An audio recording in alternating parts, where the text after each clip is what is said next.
Hi everyone, welcome to our YouTube channel payload. तो देखते हैं लास्ट वीक टाइम में क्या क्या अपडेट्स है। तो बात शुरू करते हैं डीप सीक से। डीप सीक का वर्जन 4 फाइनली एक साल के वेट के बाद ऑलमोस्ट फ्राइडे को लॉन्च हुआ है। तो इसकी जो परफॉर्मेंस है वो ऑलमोस्ट सोनेट 4.5 से थोड़ी बेहतर है। तो काफी मतलब अच्छा परफॉर्मेंस है।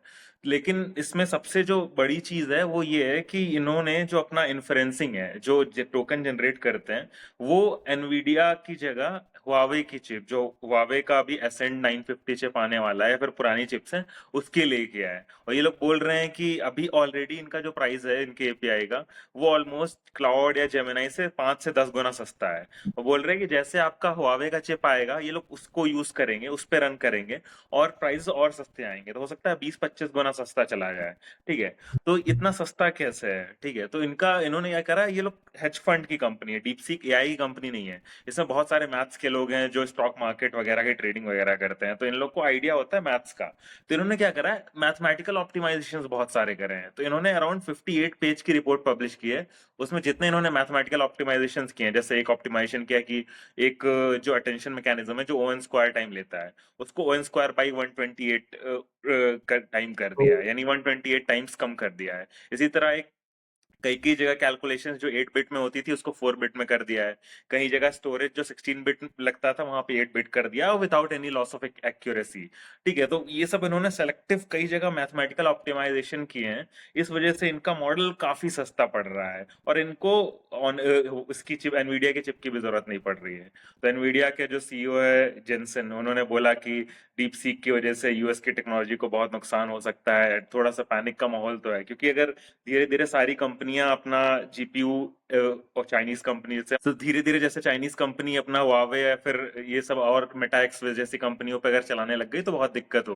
और बाकी परफॉर्मेंस की बात कर ले तो इन्होंने दो मॉडल लॉन्च किए हैं। एक छोटा मॉडल है डीप सीक फ्लैश जो 284 बिलियन का है, और बड़ा मॉडल है प्रो, वो 1.6 ट्रिलियन पैरामीटर्स का है। तो और ये अच्छे मॉडल है, बट अभी कीमी 2.6 है, वो कुछ कुछ मामलों में इनसे बेहतर चला जाता है। और ये मल्टी मॉडल नहीं है, यानी ये फोटो वीडियो सपोर्ट नहीं करते हैं। और ये जस्ट प्रीव्यू वर्जन है, यानी इसका शायद और एक्चुअल वर्जन वर्जन कुछ महीने बाद आएगा, जो इससे भी थोड़ा बेहतर हो, जो शायद और अच्छा हो और ऑप्टिमाइज्ड हो। मे बी मुझे लगता है ये लोग वेट कर रहे हैं हुआवे के चिप का, तब शायद लॉन्च करेंगे actual version. So yes, I mean interesting times. या okay, so moving to the next news. तो अभी ओपन एआई ने अपना एक प्राइवेसी फिल्टर मॉडल निकाला है। तो जो ये प्राइवेसी फिल्टर मॉडल है, ये आपका ओपन वेट मॉडल है, जो आपका यूज होता है पीआईआई डेटा डिटेक्ट करने के लिए। PII data basically personally identifiable information होती है, लाइक आपका email address, account number, phone number, वो सब जो यानी जो भी आपका पर्सनल डेटा है, वो सब पीआईआई डेटा होता है। तो ये जो प्राइवेसी फिल्टर है, ये आपका स्मॉल मॉडल है, but with frontier model level capability for detecting the this PII data.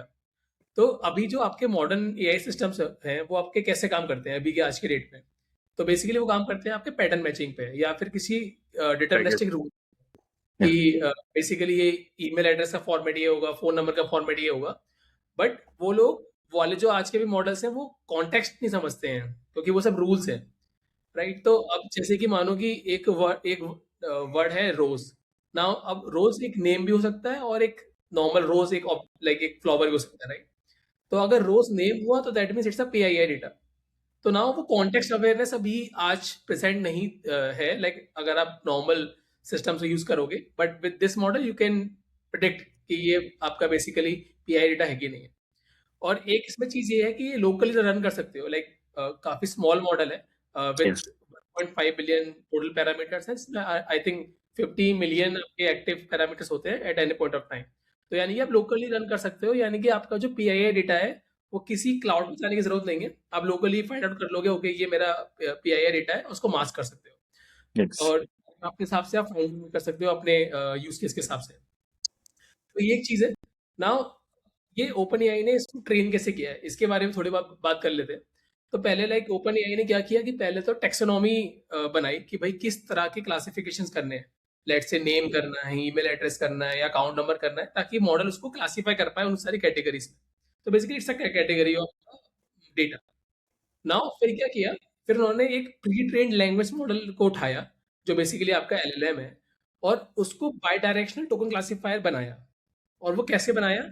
तो बेसिकली जो आपका लैंग्वेज मॉडलिंग हेड होता है उसको हटाया और आपका टोकन क्लासिफिकेशन हेड लगा दिया ताकि वो नेक्स्ट वर्ड प्रिडिक्ट ना करे, इंस्टेड ऑफ दैट क्लासिफाई करे उस टोकन को। और बाय डायरेक्शन क्यों बनाया? क्योंकि अभी जो एलएलएम होते हैं वो आपके लेफ्ट टू राइट रीड करते हैं, राइट? लेफ्ट टू राइट चलते हैं और फिर नेक्स्ट वर्ड टोकन प्रिंट करते हैं। बट यहाँ पे क्या है कि जो मॉडल है ना उसको थोड़ा पीछे भी देखना है, थोड़ा आगे भी देखना है टू गेट द कॉन्टेक्स्ट कि जैसे मैंने बताया रोज, राइट? तो नाउ रोज आपका नेम की तरह यूज हो रहा है या फिर फ्लावर की तरह यूज हो रहा है। तो वो थोड़ा पढ़ना पड़ेगा उसको तब जाके उसको इन्फॉर्मेशन मिलेगी। तो ये एक अलग चीज जो उन्होंने इसमें यूज किया है। और नाउ उन्होंने इसको ट्रेन भी किया है like basic things, right? Like the teacher model को यूज किया गया है, बड़े मॉडल को यूज किया गया है इस छोटे मॉडल को ट्रेन करने के लिए, एंड पब्लिक डेटा को यूज किया वगैरह वगैरह।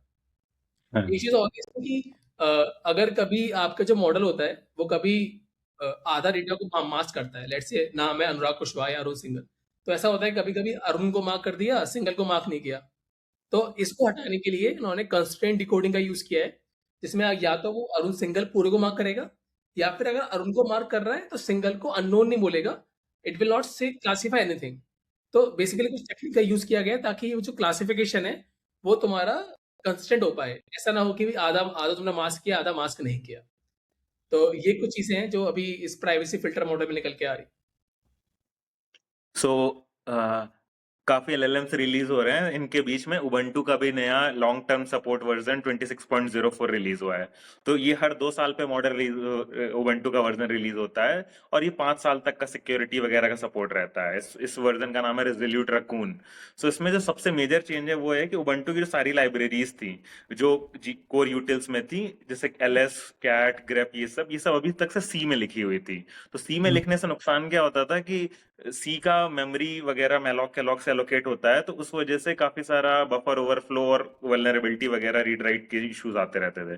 तो अब वो सारा शिफ्ट करके इन्होंने कोर जो अपना कोर यूटिल्स लाइब्रेरी है वो रस्ट में लिख दिया है। तो ये सारे मेन टूल्स हैं, ये सब काफी परफॉर्मेंस इनका अच्छा हो गया और ये वल्नरेबिलिटी से भी बच रहे हैं। जो सूडो था, सूडो को भी सूडो आरएस से रिप्लेस कर दिया जो रस्ट बेस्ड है, मेमोरी सेफ भी है, काफी अच्छा है। इसके अलावा और भी काफी सारे ऐप्स है, सिस्टम मॉनिटर, इमेज व्यूअर या फिर ये आपका डॉक्यूमेंट व्यूअर, ये सारे अब रस्ट में लिखे हुए हैं। इसके अलावा एक जो दूसरा बड़ा मेजर चेंज ये है कि लिनक्स जो है बाय डिफॉल्ट लिनक्स में जीयूआई नहीं होता है, सिर्फ कमांड लाइन होता है। तो जीयूआई जो है, जीयूआई को लाने के लिए अलग से एक चीज होती है, डेस्कटॉप सर्वर, डिस्प्ले सर्वर होता है। वो डिस्प्ले सर्वर अलग अलग हो सकता है, लेकिन अभी तक से पिछले 30-40 साल से हम लोग यूज करते थे वो था X11 नाम का desktop server, sorry display server. तो ये क्या करता है डिस्प्ले सर्वर, जैसे आप कुछ क्लिक करते हो या कोई विंडो खोलते हो तो वो यूआई पे डिस्प्ले कराने का काम करता है। बट ये X11 जो था वो अच्छा नहीं था, मतलब फ्रैक्शनल स्केलिंग मल्टीपल मॉनिटर्स पे सही से काम नहीं करता था उबंटू, अगर आपने देखा हो। तो अब वो रिप्लेस करके इन्होंने वेलैंड इंट्रोड्यूस कर दिया है।